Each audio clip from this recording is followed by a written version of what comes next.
The Cleveland professional baseball team franchise adopted the name of the Indians nearly 100 years ago.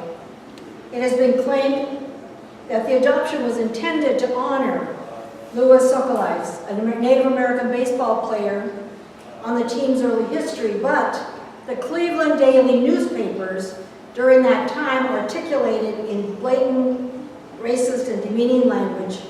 The name was chosen to capture the mythological savagery of Indians, the same reference to Indian aggression that was used in the United States history to justify their genocide and colonization.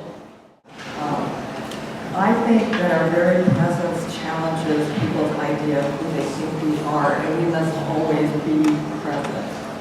Because in some people's minds, as we've heard from some of the speakers, what? Indians still live? Because that's not something to be proud of, is it? To have the most blatant racist image connected to your city.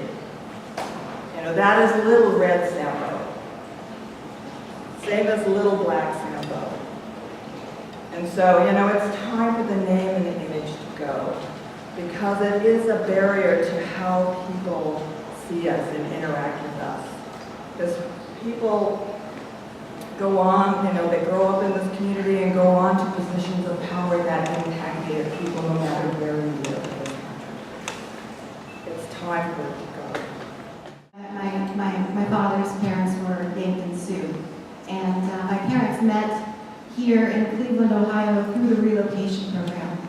And many of you may not be aware of this, but Cleveland was one of, I think, 5 cities in the United States where Native American young people were relocated in the 50s and 60s and early 70s. And this was part of a program in the 50s to, Congress passed a law to terminate tribes. The idea was that they were to terminate tribes and then move the populace to urban centers. I was born from that community. I went to my first powwows at the American Indian Center here in Cleveland. And out of that community came the first protests against Chief Wahoo. We all become enlightened at some point in time in our lives. Some people take forever and they don't understand, or they just don't care. I think this city has a heart.